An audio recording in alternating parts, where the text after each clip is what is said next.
If you hear thunderstorms in the background, forgive me. It's summertime over here, and that means there's a lot of, there we go, thunder. There's a lot of storms in the evening, and I sometimes can't predict that, so forgive me in advance.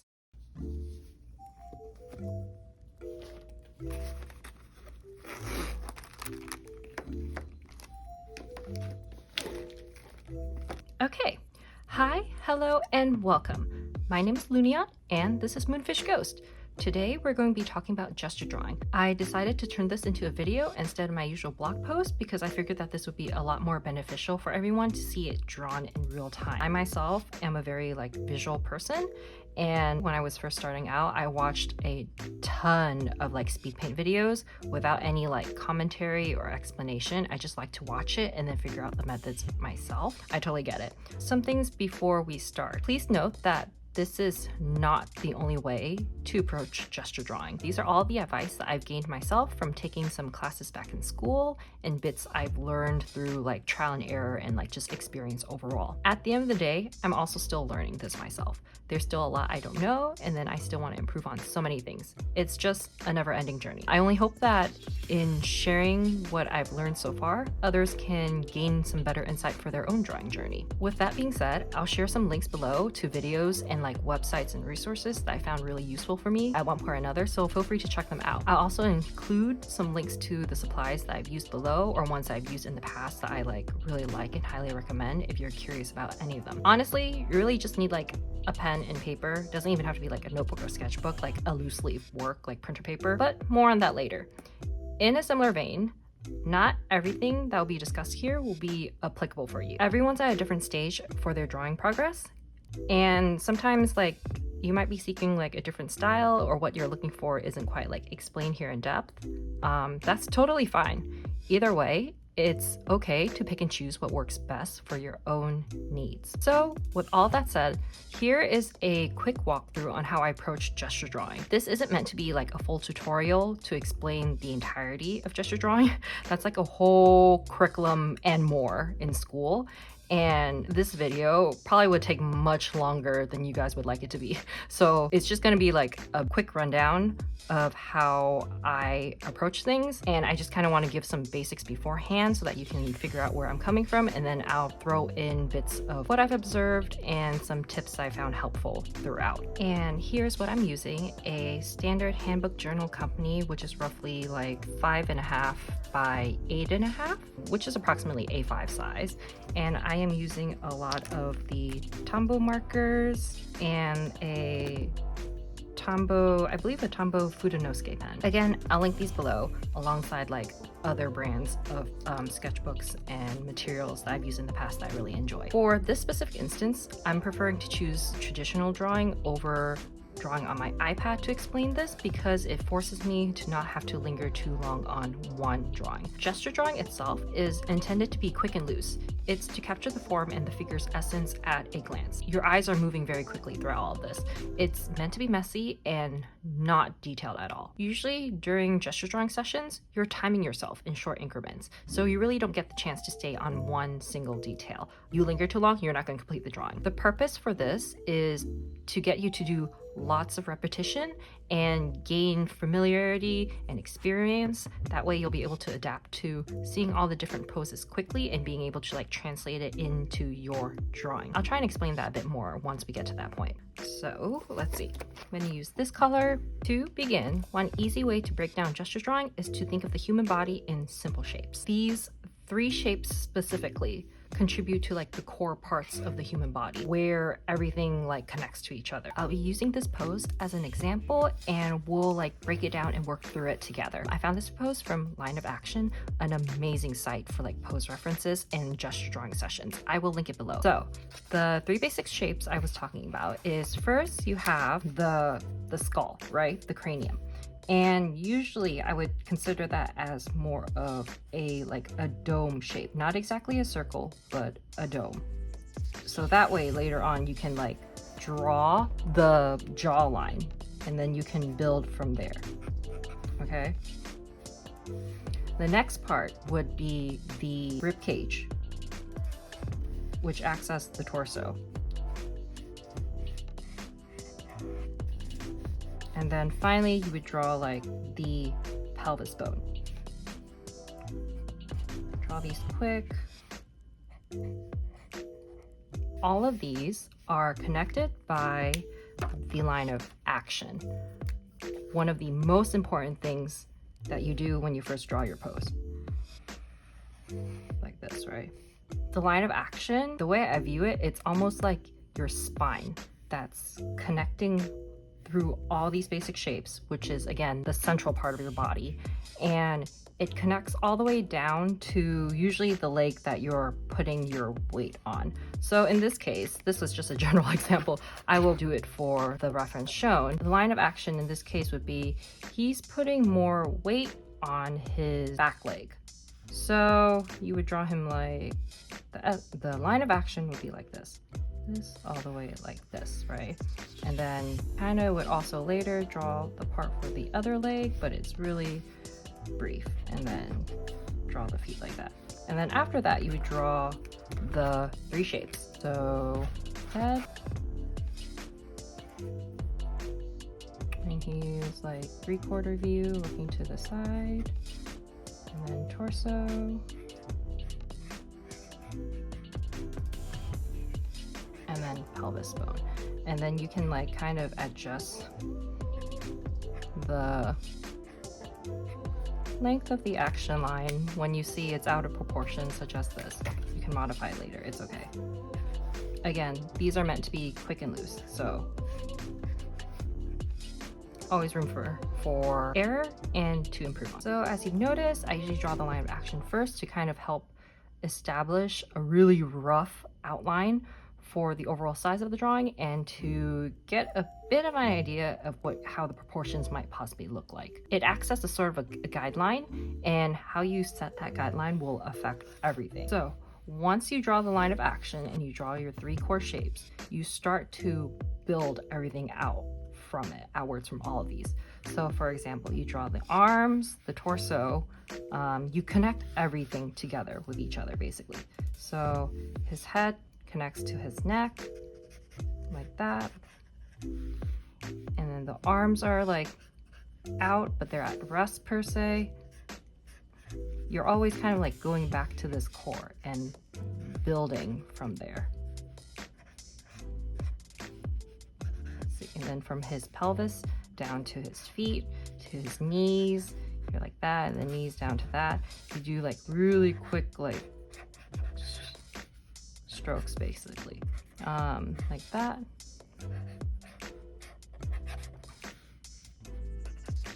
Please know when I'm explaining as I'm drawing, it's interesting multitasking at the same time. So like that, you build the rib cage out from it more, you build the more of the torso, pelvis, the hands, something like that, right? You build it all out almost like literally like how the muscle connects to everything. This is why it's really good to learn anatomy alongside gesture sketching. That, or like live drawing or anything, is not quite necessary to memorize all the bones and muscles in this case. Lord knows I did. All the specific like muscles and bones I learned in college out the window now, and I never restudied. While it's not quite necessary to memorize all the bones and muscles in the human body, at least know their like general shape and how they behave. Like for example, you're like looking at a muscle like arm muscles, right? They would look something like, yeah, so torso like here, and then the arm is like this, right? So you got something, you got the deltoids, which is shaped like this. It's like interconnecting. See, like you follow the path of the muscles, and that's like kind of the direction for where your mark making goes, right? So while this is not quite like precise to all the exact muscles that exist on the human body, you get the general gist of their flow. And that's what you kind of apply in gesture and life drawing too. It feels more natural. Helps guides you along as you're figuring out how to draw the human body. What exactly about the muscles when I say that understanding how they behave around each other? For example, when an arm is bent, see which muscles are constricting, which ones are active, and which ones are like being pulled in turn from that action, from the other set of muscles being constricted. Like knowing things like that, how they behave around each other, can help you visualize it in like the 3D space and be able to like better translate that onto paper with less of a challenge. Like there'll possibly be times when you're asked to draw something that you might not be in a position where you can like pull up the exact reference, or you're not going to be able to like pose it yourself. In understanding those muscles, you'll kind of be able to get like a rough gist of how the pose may look, what curves to emphasize and what lines to keep straight. Since we're talking about ways to better understand the human anatomy and such, I highly recommend attending a live drawing session in your local area if you can. You'll be able to see all of those actions I kind of mentioned, plus more in person, which is a lot more beneficial than seeing all the poses from a still photo.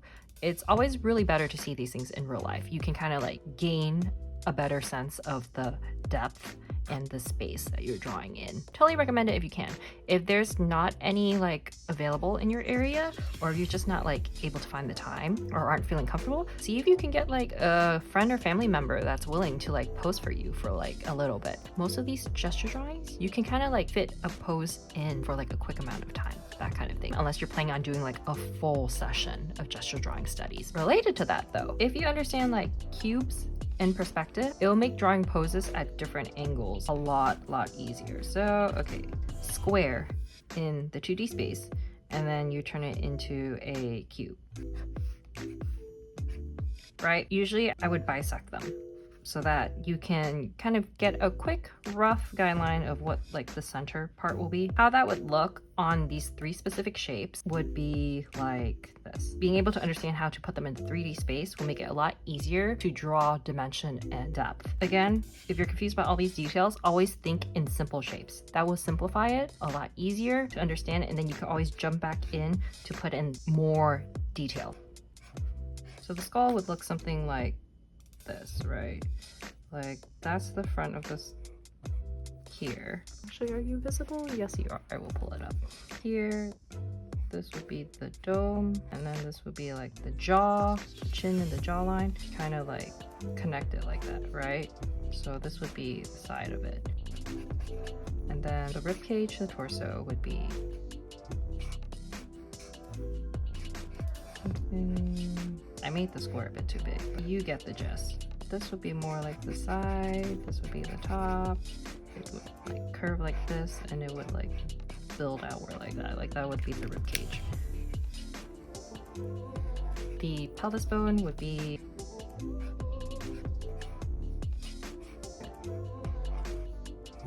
and that's where you see like the legs would, the thighs would connect. So yeah, this was just like a quick little detail on the side, but back to the main gesture drawing that we were talking about earlier. You notice that this entire time I was keeping it really light here. We built enough of it, and then we can kind of like go back in if you want. Usually this is more for the more detail work. You can define more of the outline. This is also where you can kind of clean up the lines. You noticed before that I kept a very light grip and I stayed loose holding my pen the entire time. That's because like with gesture drawings, you're jumping between drawing all the poses really quickly and for like intense periods of time. So it's always a good way to keep it light so you can prevent your hand from tiring out sooner or straining itself. It's a good preventative measure. Also, it's better to draw fast and keep the energy and then go back in and refine it afterwards instead of vice versa. Otherwise, you kind of like lose the momentum midway, or you end up getting like hyperfixated on a specific spot. A good exercise, if you're worried about your grip being too heavy or too tight, is to do figure 8 exercises. Draw a few of them, and then you just kind of like hold it. Try and see if you can like keep it touching the paper, but as lightly as you can, like just barely, so that it makes a mark, but it's not like not completely gone. And then you can like kind of slowly adjust it until you see it gets lighter and lighter. Do this several times just so that you can like get a grasp of what the current state of your pen grip is. It's a wonderful warm-up to do before you start drawing. Helps with control as well. Yeah, like that. So back to refining this. I know I jumped a lot. So a bit more that.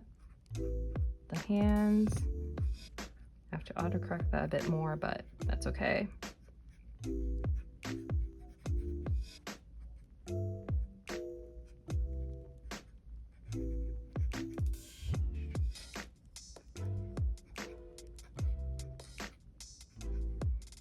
See, having all of these guides below already helps you understand the form. You go like light, back and forth mark making.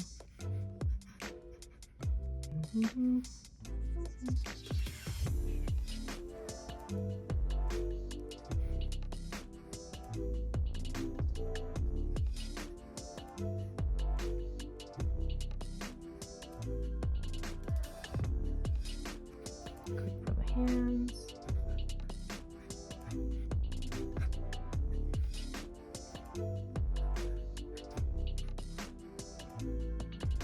Adjustments if need be.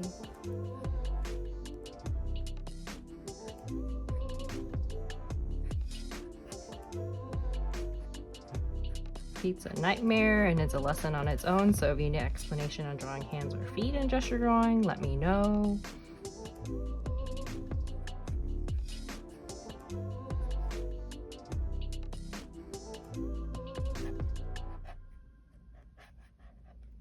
Okay, something like that. Let's try that again with another pose. We'll go with this one this time. So as I mentioned before, you're gonna start out with the line of action. She's putting weight on the foreground, her left foot. So we're gonna do it like that. It's just a straight here and straight down, straight down. And then like figure out the points. So this would be the top of the cranium, feet, torso like that, and pelvis bone, and then you can do some more adjustments on the having the legs stick out like that, something like that, right? And then you start building.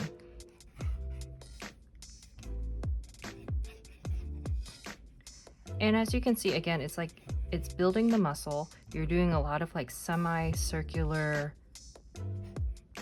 marks back and forth, really light grip. You can see sometimes before I even put like the pen down, I'm kind of like gesturing it really quickly to see if that's really where I want it to go. And if it's not, I kind of move it somewhere else like that. And then you go like that. There's no like hesitation in the moment whatsoever. You just do it. And then this is what I mean when understanding the three shapes in dimension, and especially like bisecting it. So I can bisect it in the curve like that, so that I can like build the volume more, build the muscle, build the fat, build the shape.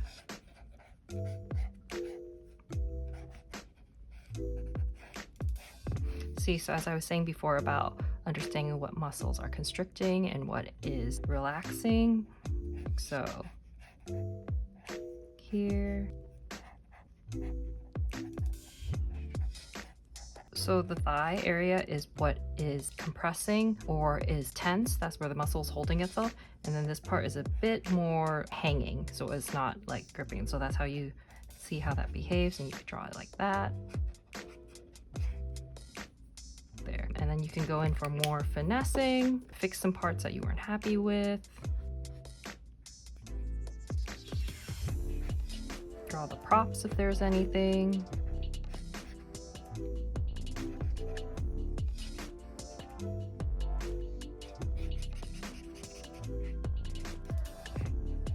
Kind of want to bring the leg a bit out more, so we do it like this.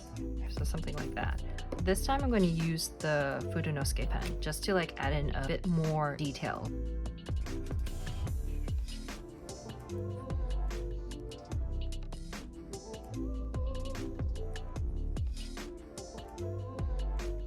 But this part of the process is not the quick gesture drawing at this point, it's just me adding more detail. So it's not necessary. So I'm probably gonna like speed this along really quickly, but just so that you can kind of like see how things might look.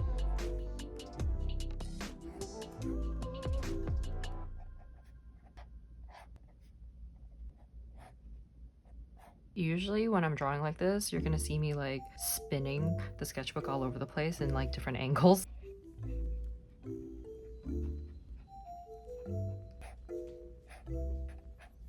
Something like that, okay? So with all that being said, let's see if we can do like an actual like timed session for gesture drawing. Quick warm-ups itself can generally be anything from like 5 seconds per pose to 1 minute gesture sketches. And then the longer times, usually where you go in for the finessing, like how you see me right now with these two, would be sometimes between 2 to 5 minutes long. We'll try like 3 poses without any like talking or commentary so that you can see just how fast it can be. I'll probably just show you like the first pose itself and then like speed up where it's needed. Okay, let's get started.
So now I'm going to go back in for a session of like 60 seconds from further finessing.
And now I'm gonna go back in for like another 2 minutes each to just like add in some of the more details again.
Okay, so that's at least the quick run through. Some extra tips. In regards to like materials, grab a sketchbook or like piece of paper, anything that motivates you to draw. I highly recommend something that's like cheap and filled with lots of like simple paper, an abundance of paper, so you don't really feel too precious about it. You're gonna like really speed through it quickly. Like as you can see from like these gesture drawings, like I go to like a pose or two per page, right? So it's gonna go by really quickly, and if you get a cheap one, it's not gonna break your wallet. So a quick recap of everything that we've talked about in this video. When doing your gesture studies, think of the human body as basic shapes. So you got the three main shapes, which is the cranium, the torso, the ribcage, and the pelvis bone. That's all interconnected by the line of action. Using the line of action helps you set the groundwork for the pose itself and helps you kind of get the guidelines for the placement for those basic shapes that I mentioned, and then you can slowly build the form from the inside out and give it more depth for the figure that you want to go for. Studying anatomy on the side